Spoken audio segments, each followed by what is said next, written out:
Hello everybody, Wild Bill for America here, and I do motorcycle ministry where I go out specifically to meet people wherever they are. Last year I was at the Java Junction here in Daytona Beach. It was about 5 o'clock in the morning.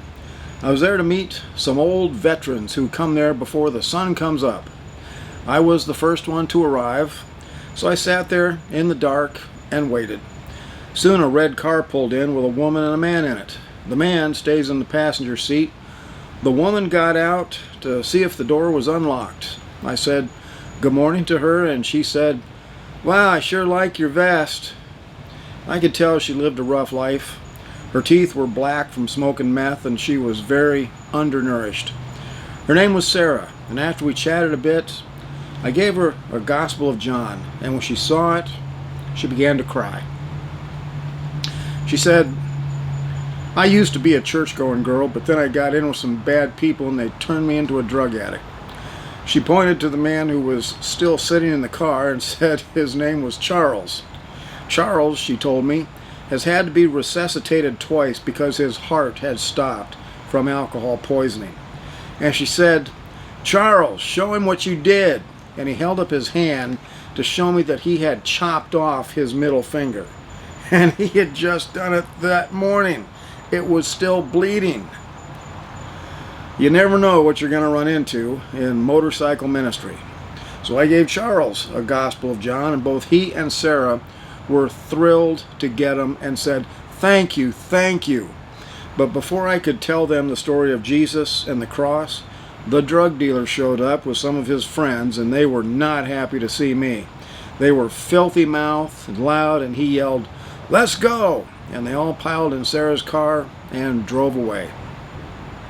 A few weeks later, I was sitting in the early morning dark, waiting for the coffee shop to open, and some of the local street people walked by. I asked them about Sarah and Charles. They told me that Charles had died. It's been about a year now, and there is no sign of Sarah. I'm pretty sure that she's dead too. And I thought about how important it is to give people the gospel. People like Sarah and Charles would never set foot in a Christian church on Sunday morning. But they were both thrilled that I was there early in the morning to give them the Gospel of John. Whenever you can, always give people something to take with them. And because I never did get the chance to speak with either Charles or Sarah, but they did take home the Gospel of John with the plan of salvation in big, bold letters. For a long time, I tried to get my church to provide some financial support for this kind of street ministry to the down and outs. And the church said no. They said to me, "They know we're here. If they want to know God, they can come to church." No. Jesus said, "Go and make disciples." He did not say, "Build a big church and wait for people to come to you."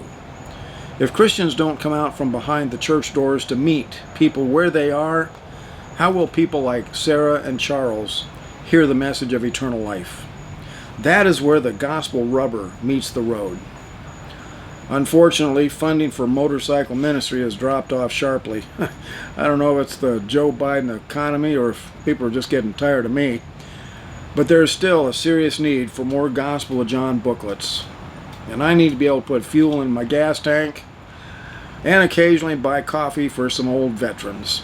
So please, if you want to make a difference in the lives of people like Sarah and Charles and have a good way to lay up treasures in heaven, please go to wildbillforamerica.com and set up a monthly donation.